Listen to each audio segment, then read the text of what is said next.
नाशिकच्या निफाडमधील गोदावरी नदीला पूर, गोदावरी नदीच्या पाणी पातळीत वाढ, शेतामध्ये पाणी शिरल्याने सर्वत्र तळ्याचं स्वरूप।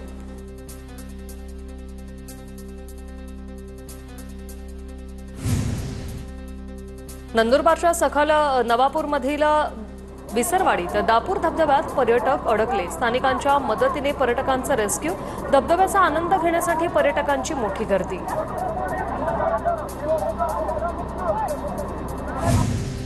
नंदुरबारच्या नवापूरमध्ये वाघेरे वस्तीतील विद्यार्थ्यांचा जीव धोक्यात घालून प्रवास, नेसू नदीच्या पाणी पातळीत वाढ झाल्याने विद्यार्थ्यांना खांद्यावर बसवून पालकांचा प्रवाहातून वाट काढत प्रवास, पुलाचं काम रखडल्याने प्रवास।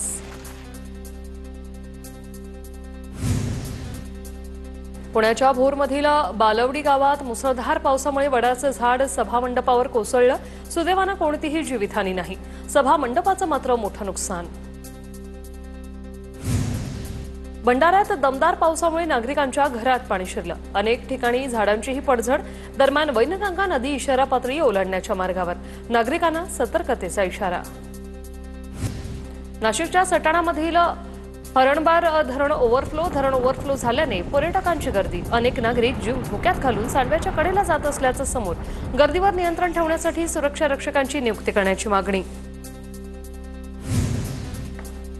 चंद्रपुरातील ब्रह्मपुरी ते वडसा रस्त्यावरील नालीच्या बांधकामाचं पाणी थेट शेतात, शेतकऱ्यावर मोटर पंप लावून पाणी काढण्याची वेळ। कोल्हापूर जिल्ह्यासह धरण क्षेत्रात पावसाचा जोर ओसरला, पंचगंगा नदीसह अन्य नद्यांच्या पाणी पातळीत घट, पंचगंगा नदीची पाणी पातळी 30 फूट 7 इंचावर पोहोचली, तर राधानगरी धरण 80% अधिक भरलं। आठवडाभर झालेल्या पावसामुळे धुळे जिल्ह्यातील पाणीसाठ्यात वाढ, 12 मध्यम प्रकल्पांमध्ये 51% तर लघु प्रकल्पांमध्ये 27% पाणीसाठा, साखरे तालुक्यातील सर्वाधिक तर शिरपूर तालुक्यात समाधानकारक पाऊस। सोलापूरच्या उजनी धरणात 87.68% पाणीसाठा, धरणातून भीमा नदी पात्रात पाण्याचा जोरदार विसर्ग, भीमा नदीकाठच्या नागरिकांना सतर्कतेचा इशारा।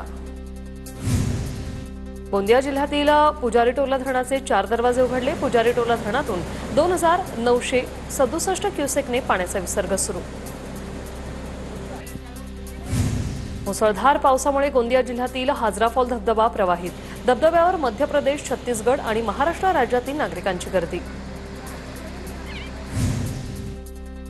भंडाऱ्याच्या तामसवाडी परिसरात रुग्णवाहिका चिखलात अडकली, गर्भवती महिलेला रुग्णालयात जाण्यासाठी कसरत, नागरिकांमधून संताप व्यक्त। नाशिकच्या लासलगावसह अन्य गावांना पाणीपुरवठा करणारी पाईपलाईन फुटल्याची घटना, भर पावसाळ्यात 16 गावातील नागरिकांना कृत्रिम पाणी टंचाईचा सामना। नाशिकमध्ये पावसाचा जोर ओसरला, गोदाघाटावरील पाण्याची पातळी काही अंशी कमी, दुतोंड्या मारुतीच्या कमरेच्या खाली पाण्याची पातळी, जिल्ह्यातील 23 पैकी 7 धरणं 100% भरली।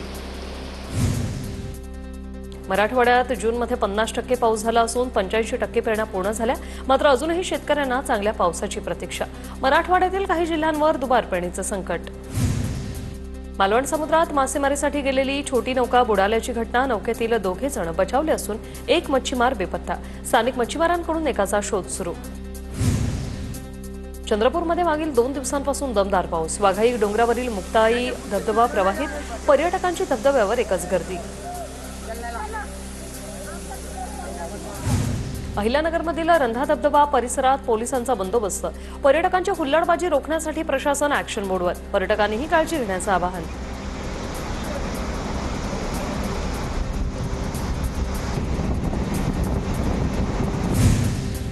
गोंदिया जिल्ह्यात 2 दिवसांपासून पावसाची संततधार, वैनगंगा नदीच्या पाणीपात्रात मोठी वाढ, परिसरातील भात पिकाची शेती पाण्याखाली, शेतकऱ्यांचं मोठं नुकसान। नंदुरबारच्या नागपूर तालुक्यातील कोंडाईबारी घाटात दरड कोसळल्यानं वाहतुकीला अडथळा, दरड कोसळल्यानं नागपूर सुरत महामार्गावर वाहतूक कोंडी, प्रशासनाकडून दरड हटवण्याचं काम सुरू। बुलढाण्यातील अंतरी ते गोदरी दरम्यानच्या रस्त्याचं काम करताना नाले न केल्यामुळे शेताला तलावाचं स्वरूप, शेतकऱ्यांच्या पिकाचं मोठं नुकसान भरपाई देण्याची शेतकऱ्यांची मागणी। लातूर जिल्ह्यातील अनेक शेतकऱ्यांना बोगस बियाण्यांचा फटका, शेकडो हेक्टरवर पेरणी करून धान उगवलंच नाही, दुबार पेरणीचं संकट, शेतकऱ्यांना तातडीने मदत करा, अखिल भारतीय छावा संघटनेची मागणी। नाशिकच्या खैरवाडीत महिलेला झोळीतून दवाखान्यात नेण्याची वेळ। 4 किलोमीटर जंगलातून पायपीट करत महिलेला दवाखान्यात नेलं। तत्कालीन तहसीलदारांना पर्यायी मार्गासाठी नदीवर पूल बांधण्याचा प्रस्ताव पाठवला होता, मात्र अद्यापही पूल न झाल्याची नागरिकांची तक्रार। नंदुरबारमध्ये पोस्ट ऑफिस आणि बँकांमध्ये महिलांची गर्दी। लाडकी बहीण योजनेचा हप्ता काढण्यासाठी महिलांची मोठी गर्दी। परभणी शक्तीपीठ महामार्गाला शेतकऱ्यांचा विरोध। मोजणीसाठी आलेल्या अधिकाऱ्यांना परभणीतील शेतकऱ्यांनी परत पाठवलं। शक्तीपीठ महामार्ग नसून भ्रष्टाचाराचे व्यासपीठ असल्याचा शेतकऱ्यांचा आरोप। परभणीचा जुना पेडगाव रस्त्याची दुरावस्था, खड्ड्यांमुळे नागरिक त्रस्त। रस्ता तात्काळ दुरुस्त करण्याची नागरिकांची मागणी। जळगावच्या मुक्ताईनगरमधील करहामध्ये शाळा महाविद्यालयात जाणाऱ्या विद्यार्थिनींना सातत्यानं टवाळखोरांकडून त्रास। एका विद्यार्थिनीचं अपहरणानंतर कुऱ्हा ग्रामस्थ पोलीस चौकीसमोर आक्रमक। टवाळखोरांवर कारवाई करण्याची ग्रामस्थ पालकांची मागणी। परभणीच्या पूर्णामधील बाजार समितीच्या संचालकाचे दुकान चोरट्यांनी फोडल्याची घटना। चोरट्यांनी 7 क्विंटल हळद लंपास केली।